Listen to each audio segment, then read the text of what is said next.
है। अच्छा, ये भी कहा जाता है कि जिसको जैसा सम्मान दोगे ना वैसा ही सम्मान आप पाओगे। अगर आप किसी को गाली दोगे तो दूसरा व्यक्ति तुमको चार सुना के चला जाएगा, और अगर आप दुश्मन से भी दो शब्द मीठे बोल लोगे तो दुश्मन भी आपका मित्र बन जाएगा। तो जिसको जैसा सम्मान दोगे वैसा ही सम्मान आप पालोगे। अब परीक्षित जी बड़े आनंद से अपना जीवन यापन कर रहे हैं। परीक्षित जी अपनी पत्नी से बड़ा प्रेम करते हैं महाराज, अथाह प्रेम करते हैं। उनकी पत्नी जो है वो भी परीक्षित जी से बड़ा प्रेम करती है। अच्छा, पति पत्नी का संबंध वो गाड़ी के पहिए की तरह होता है महाराज।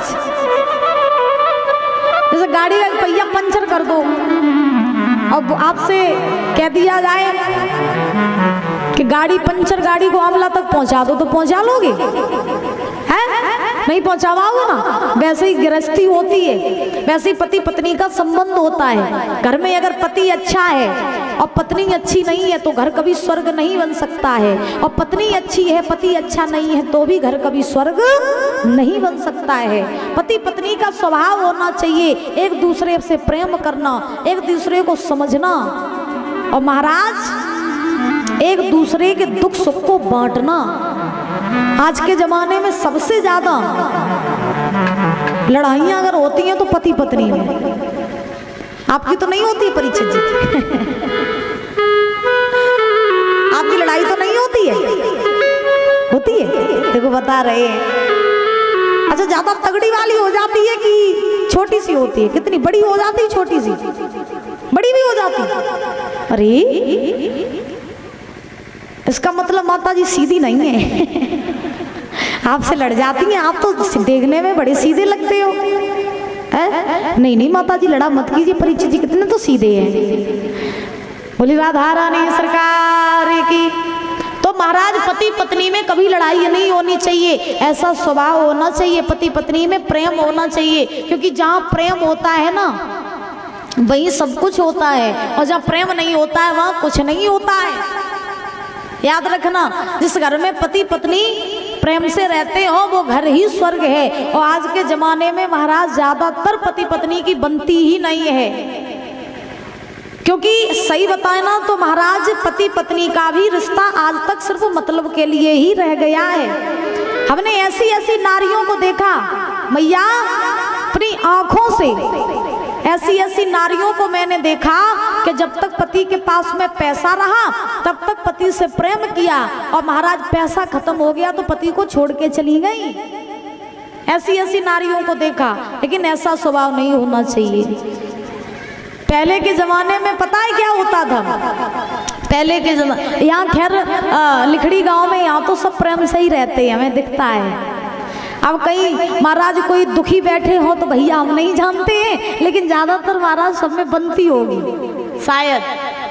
हाँ, तो पहले के जमाने में क्या होता था कि पति पत्नी जो होते थे एक दूसरे के कंधे से कंधा मिला करके चलते थे, एक दूसरे का दुख बांटते थे। और आज के जमाने में महाराज मॉडल जमाने की आ जाती हैं, तो पति के ऊपर गरीबी आ जाए तो पति को छोड़ के ही चली जाती है।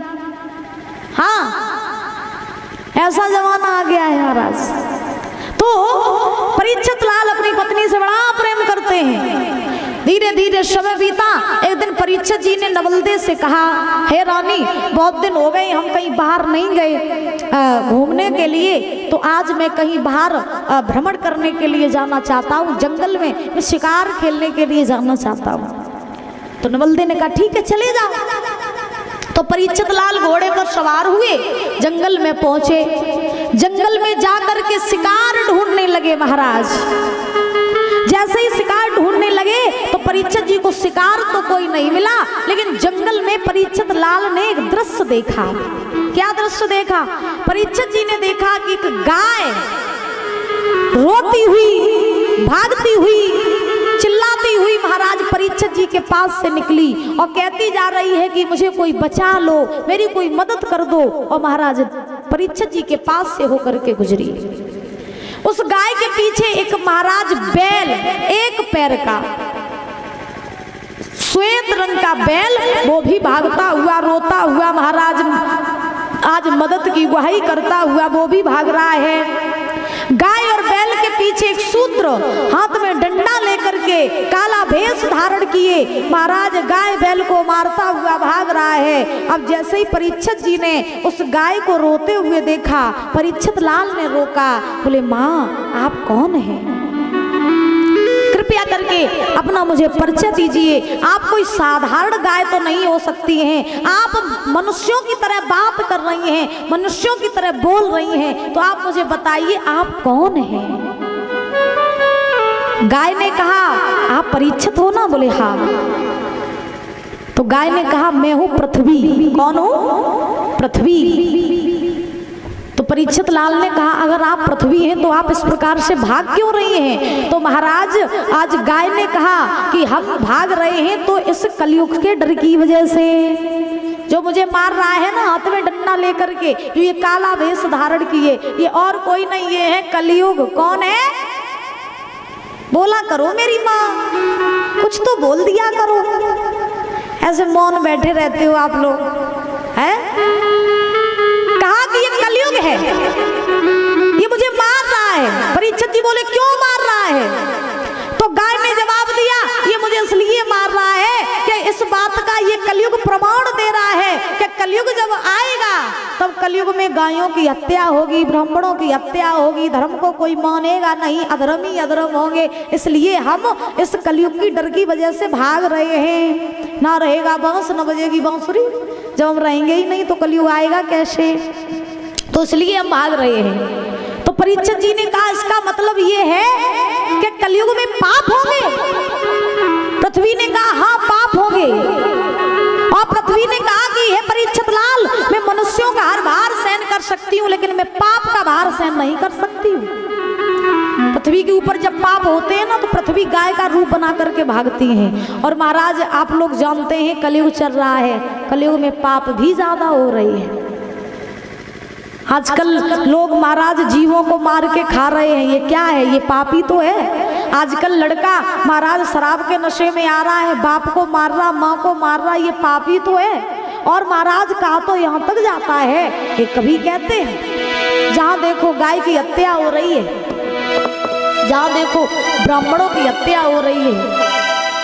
आज की दुनिया में सच्चा कोई नहीं है, झूठे सब है।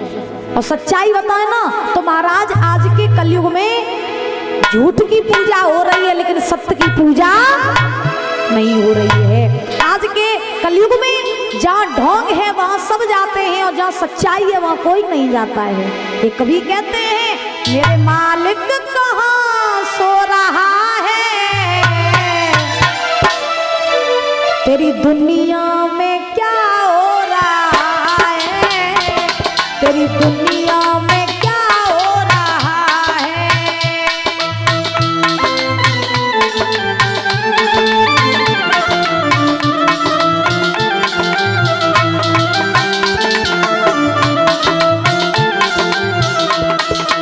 अभी कहते हैं मेरे मालिक कहाँ सो रहा है, तेरी दुनिया में क्या हो रहा है, तेरी दुनिया में क्या हो रहा है।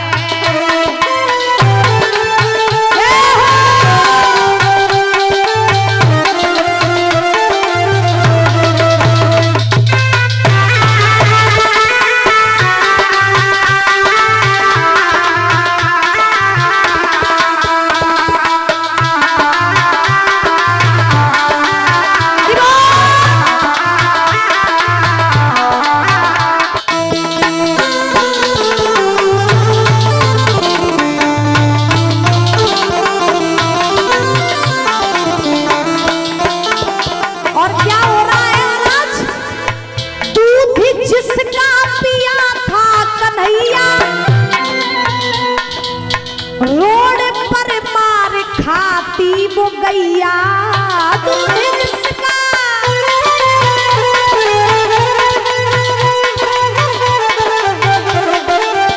और बसा क्या है, पूछड़ खाने में माँ कट रही है और थाली में माँ बट रही है।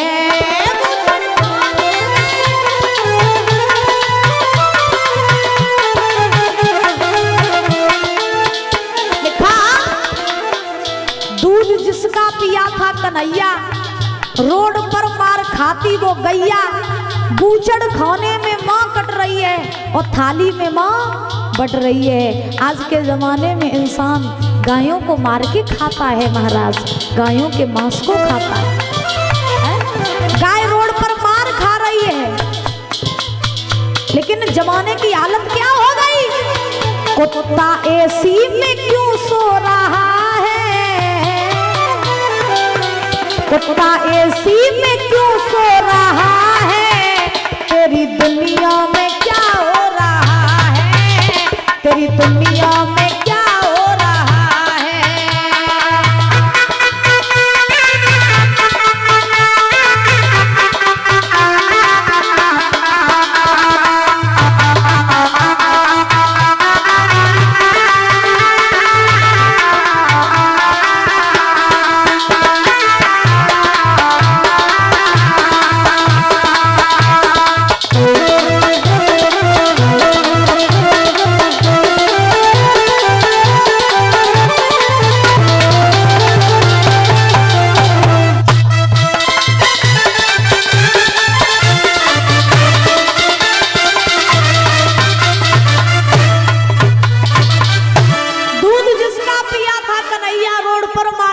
वो गैया, बूचड़ खाने में माँ कट रही है, थाली में माँ बट रही है, कुत्ता एसी में क्यों सो रहा है, तेरी दुनिया में क्या हो रहा है।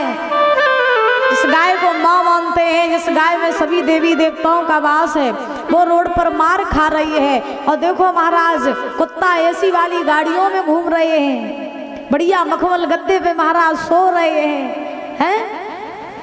कुत्ते दूध रबड़ी उड़ा रहे हैं। आजकल महाराज देखो, इंसानों के लिए दूध रबड़ी नहीं है महाराज, सेठ जी के पिल्ला दूध रबड़ी खा रहे हैं। अब इनसे पूछा जाए कुत्ते पालने से क्या होता है? ये दशा है जमाने की। अब गाय रोड पे मार खा रही हो, घर में कुत्ता पाल रहे हैं, तो ये क्या, ये ढोंगी तो है, पापी तो है। गायों को तो मार के खा रहे हो और कुत्ते को घर में पाल रहे हो, तो ये पापी तो है, क्या है, अधर्मी तो है। महाराज सूत जी समझा रहे 88,000 ऋषियों को कि हे ऋषियों, आज गाय ने कहा कि मैं पृथ्वी हूँ और मैं कलयुग के डर की वजह से भाग रही हूँ, मुझे इस कलयुग में नहीं रहना, जहाँ पाप है वहां मुझे नहीं रहना। बैल से पूछा परीक्षित लाल ने, आप कौन है? तो बैल ने जवाब दिया, हे परीक्षित लाल, मैं हूं धर्म। कौन हूं? धर्म। और मैं इसलिए भाग रहा हूं कि कलयुग जब आएगा तो कलयुग में अधर्म ही अधर्म होंगे, धर्म नहीं होगा। कलयुग में अधर्म को मानने वाले सब होंगे, लेकिन धर्म को मानने वाला कोई नहीं होगा। और सही बात है, आज के जमाने में किसी को अच्छी बात बताओ तो बुरी लगती है, बुरी बात बताओ तो अच्छी लगती है। हाँ, इस बात का कभी भी प्रैक्टिकल करना। किसी को अगर अच्छी बात बताओगे ना तो उसे बुरी लगती है महाराज, और बुरी बात बताओ तो अच्छी लगती है। शराबी से तुम कहो भैया शराब पीना छोड़ दो, तो वो कहेगा हम तो अपनी पीते हैं, हमारा मन है हम तो पिएंगे। और शराबी के लिए अगर तुम एक पैग बनाने लग जाओ तो वो बड़ा खुश हो जाएगा। हाँ, बड़ा खुश हो जाएगा महाराज, फिर वो आपके ही गुण गाने लगेगा। तो महाराज बैल ने कहा मैं धर्म हूं। तो परीक्षित जी ने देखा कि कलयुग में इतने पाप होंगे तो हम ऐसा होने नहीं देंगे। हमारी अगर माँ के ऊपर, हमारी गाय माँ के ऊपर अगर किसी भी प्रकार का कष्ट है तो हम इस कलयुग को मार देंगे। कलयुग को मार देंगे तो कलयुग आएगा ही कहां से, मार देंगे। तो परीक्षित जी ने कलयुग को जैसे ही मारने के लिए तलवार उठाई, और जैसे ही महाराज तलवार उठाई, कलयुग जानता था कि परीक्षित जी अपनी बात से पीछे नहीं हटते हैं, और आज अगर इन्होंने ठान लिया है कि मुझे मारेंगे तो मर जाएंगे। तो जैसे ही कलयुग ने परीक्षित जी के हाथ में तलवार देखी, तैसे ही महाराज कलयुग परीक्षित जी के चरणों में गिर पड़ा। जैसे ही चरणों में गिर पड़ा, परीक्षित जी वहीं रुक गए। और जैसे ही परीक्षित जी रुके, कलयुग महाराज कहने लगा, हे परीक्षित लाल, मुझे छोड़ दो, मुझे मारो नहीं, मुझे मारो नहीं, छोड़ दो मुझे। परीक्षित जी बोले तुझे अगर छोड़ देंगे तो तू पाप करेगा, तेरे तेरे युग में अधर्म होंगे, इसलिए हम तुझे मार देंगे। कलयुग कहने लगा महाराज छोड़ दो। तो परीक्षित जी ने महाराज कलयुग को छोड़ दिया। अगर आपके चरणों में अगर आपका दुश्मन भी गिर जाए ना तो उसे भी क्षमा कर देना चाहिए। कलयुग गिर पड़ा पैरों में। कलयुग ने कहा महाराज अगर आपको इस बात का ही भ्रम है कि हमारा जब युग आएगा तो अधर्म होंगे, पाप होंगे, तो आप ऐसा कीजिए कि मुझे मारिए नहीं, मुझे रहने के लिए कहीं स्थान दे दीजिए, और जहां जहां आप स्थान देंगे वहां वहां मेरा वास हो जाएगा। तो कलयुग ने कहा हाँ ये बात ठीक है, तुझे रहने के लिए हम स्थान देंगे। तो परीक्षित जी ने कलयुग को रहने के लिए 4 स्थान दिए। कितने? 4। अब वो कौन कौन से दिए? अब हम जो बता रहे हैं भैया देख लेना, कहीं आपके यहाँ पर तो नहीं ऐसे ऐसे लोग रहते हैं, और अगर कोई यहाँ बैठे भी हो तो भैया एक बार बता जरूर देना। ठीक है। तो परीक्षित जी कलयुग को रहने के लिए स्थान दे रहे हैं। पहला स्थान परीक्षित जी ने कलयुग से कहा कि जहाँ शराब पी जाती होगी वहां तेरा वास होगा। दूसरा स्थान जहाँ जुआ खेला जाता होगा वहां तेरा वास होगा। तीसरा स्थान जहाँ मांस खाया जाता होगा वहां तेरा वास होगा। और चौथा स्थान जहाँ चोरी डकैती का धन, बेईमानी का धन, चरित्रहीनता, पराई नारी की संगत, बेईमानी का सोना चांदी जहाँ रखा होगा वहां पर तेरा वास होगा। अब यहाँ कोई भैया बैठे तो नहीं है? अच्छा आपके गांव में कोई शराब तो नहीं पीता है? बताओ आप पीते हो? कभी कभी की रोज? एक दिन बाद? एक महीने में? वैसे आप ईमानदार निकले कि आपने बता दिया। ऐसे ईमानदार लोग कहाँ होते हैं महाराज? हाँ, जहाँ शराब पी जाती होगी वहाँ कलयुग का वास, जुआ जहाँ खेला जाता वहाँ कलयुग का वास, मांस खाया जाता हो वहाँ कलयुग का वास, पराई नारी की संगत वहाँ कलयुग का वास। और देखो आप पीते हो ठीक है, लेकिन कलयुग का जहाँ वास होता है वहाँ विनाश का महाराज कारण होता है। कलयुग विनाश की तरफ ले जाता है। जीवन में सब करो लेकिन इन 4 चीजों को ना अपनाओ महाराज। इन 4 चीजों से हमेशा दूर रहो तो आप भवसागर से पार हो जाओगे। अब परीक्षित जी ने कलयुग को जब 4 स्थान दिए रहने के लिए तो महाराज अब कलयुग ने परीक्षित जी से कहा कि हे महाराज जितने भी गलत स्थान थे आपने मुझे रहने के लिए सब गलती स्थान दे दिए। अब कोई ऐसा भी स्थान दे दो जहां पर कलयुग जब आएगा तो कलयुग में मनुष्य भी होंगे। अब मनुष्य सब अधर्म ही अधर्म करेंगे, फिर भवसागर से पार कैसे होंगे? तो महाराज परीक्षित लाल ने कहा ये कलयुग तुझ में एक खास बात होगी। क्या? कि सतयुग त्रेता द्वापर में लोग बरसों तपस्या करते थे लेकिन भगवान की प्राप्ति नहीं होती थी, लेकिन तेरे युग में खासियत होगी कि जो व्यक्ति भाव से, कितना भी बड़ा पापी हो, वो भाव से अगर भगवान को भज लेगा तो कलयुग से पार हो जाएगा।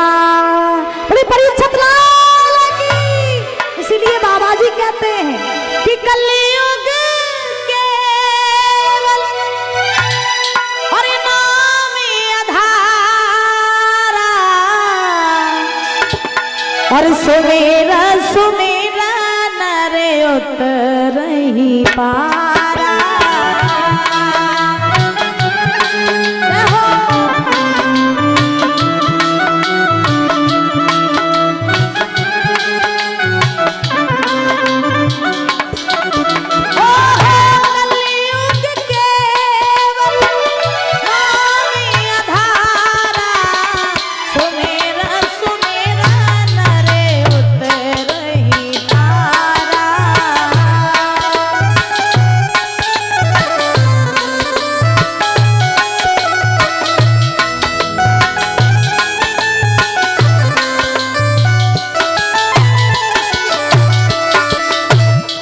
कलयुग केवल नाम आधारा, और सुमिर सुमिर नर उतरहि पारा।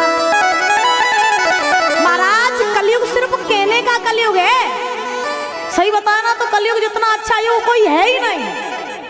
आप सोचो कि सतयुग त्रेता द्वापर में लोग तपस्या जब करते थे परीक्षित जी, तो उनके शरीर पर चींटियां घर बना लेती थी, मिट्टी इकट्ठी हो जाती थी, उनके शरीर पर घास उगने लगती थी, इतनी मिट्टी इकट्ठी हो जाती थी, चींटियां घर बना लेती थी, फिर भी पर महाराज भगवान नहीं मिलते थे। कलयुग में एक बार नाम लेने से डायरेक्ट टिकट कट जाती है, एक बार ही नाम लेने से। कितना भी बड़ा पापी व्यक्ति क्यों ना हो, अगर भगवान का नाम ले लेगा तो कलयुग से पार हो जाएगा। तो भगवान का नाम लेते रहिए, कलयुग का प्रकोप आपके ऊपर नहीं होगा। तो आज परीक्षित लाल ने कलयुग को रहने के लिए ये स्थान दिए। कलयुग ने कहा ठीक है महाराज जी, आपने जो जो स्थान मुझे दिए हैं हम वहां वहां वास करेंगे। परीक्षित जी वहां से चल दिए। कलयुग बड़ा चतुर था, बड़ा चतुर। कलयुग की नजर पड़ी परीक्षित जी के सर की तरफ, तो परीक्षित जी महाराज सोने का मुकुट पहने थे। परीक्षित जी सोने का मुकुट पहने थे। अब और परीक्षित जैसे ही कलयुग ने परीक्षित जी का वो सोने का मुकुट देखा, तो परीक्षित जी के सर पे कलयुग ने छोटा सा रूप बनाया और परीक्षित जी के सर पे बैठ गया। अब 88,000 ऋषियों ने सूत जी से पूछा कि महाराज आप ये बताइए कि परीक्षित जी ने ही कलयुग को रहने के लिए स्थान दिए, फिर कलयुग ने उल्टी चाल परीक्षित जी पे क्यों चल दी, उनके सर पे क्यों कलयुग बैठ गया, इसका कारण क्या है? तो सूत जी ने समझाया कि परीक्षित जी ने चौथा स्थान कलयुग को कहाँ दिया था? सोने चांदी में। सोने चांदी, जहाँ सोने चांदी। अब सोना चांदी कैसा? अब भाई जो दिन रात मेहनत करता है उसने सोना बनवा लिया तो उसके सर पे थोड़ी ना कलयुग बैठेगा। बेईमानी का सोना चांदी जहाँ से आता होगा, लूटा हुआ धन, यानी कह सकते ना black money. Yes, black money. अगर किसी घर में ब्लैक मनी हो तो कल गद्दी पे चढ़ा जाना। बोली वाक्य बिहारी लाल की। तो महाराज बेईमानी का जहाँ सोना चांदी वहां कलयुग का वास। तो परीक्षित जी जो मुकुट पहने थे वो क्या बेईमानी का था? सोचने वाली बात है, वो क्या बेईमानी का था?